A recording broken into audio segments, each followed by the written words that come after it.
Hello students, welcome to रानो। इस video के साथ हम एक नई सीरीज शुरू करने जा रहे हैं जिसका नाम है द डायमेंशन सीरीज। तो क्या करने वाले हैं हम इस सीरीज में?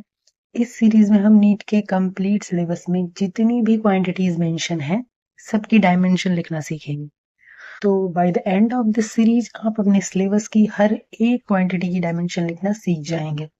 सीरीज की सबसे पहली वीडियो में हम फंडामेंटल क्वांटिटीज की डायमेंशन लिखना सीखेंगे, क्योंकि सारी क्वांटिटीज की डायमेंशन इन्हीं क्वांटिटीज की डायमेंशन के टर्म में लिखी जाती है। तो हमें जिन क्वांटिटीज के टर्म में डायमेंशंस लिखनी है, पहले उनकी डायमेंशंस तो पता होनी चाहिए। चलिए स्टार्ट करते हैं। हमारे पास 7 फंडामेंटल क्वांटिटीज हैं: length, mass, time, temperature, electric current, luminous intensity और अमाउंट ऑफ सब्सटेंस। इनमें फिजिक्स में हमारे सिलेबस में सबसे ज्यादा बस इन 5 क्वांटिटीज का यूज होता है: लेंथ, मास, टाइम, टेम्परेचर और इलेक्ट्रिक करंट। ल्यूमिनस इंटेंसिटी और अमाउंट ऑफ सब्सटेंस बहुत कम ही यूज होते हैं और नीट के सिलेबस में अप्रॉक्स नेग्लिजिबल है।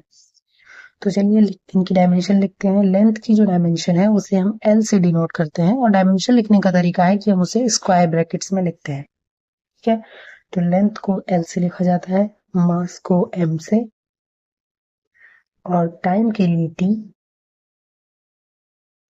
टेम्परेचर को दो तरीके से लिख सकते हैं, थीटा से भी लिख सकते हैं, और केल्विन जो इसकी यूनिट होती है उस पर कई जगह ऑप्शन में मेंशन होता है, तो के से भी लिख सकते हैं।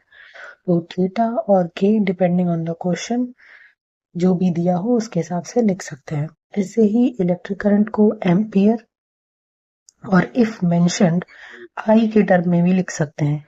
ये बहुत ज्यादा यूज नहीं होती है, ये बस डिपेंड ऑन द क्वेश्चन। ठीक है, अगर आपके क्वेश्चन में दिया है कि उन्होंने आई को, करंट को आई से डिनोट किया है, तो उसको आई से भी लिख सकते हैं। अदरवाइज मोस्ट यूज्ड जो सिंबल है वो ए ही होता है। ओके, ल्यूमिनस इंटेंसिटी हमारे सिलेबस में बहुत ज्यादा यूज नहीं होती, अप्रॉक्स नेग्लिजिबल ही है, लेकिन फिर भी इसकी डायमेंशन का जो सिंबल है उसे जे से लिखते हैं और यूनिट इसकी होती है कैंडला।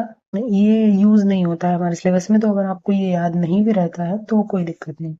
अमाउंट ऑफ सब्सटेंस की यूनिट होती है मोल, और इसकी डायमेंशन को लिखने का तरीका है, इसे हम एन से रिप्रेजेंट करते हैं।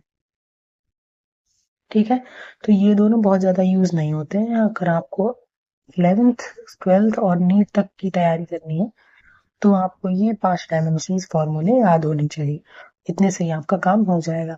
तो ये थे हमारे फंडामेंटल क्वांटिटीज के डायमेंशन। अगले आने वाली वीडियोस में हम पूरे सिलेबस की सारी क्वांटिटीज को कवर करने वाले हैं। And thank you, all the best.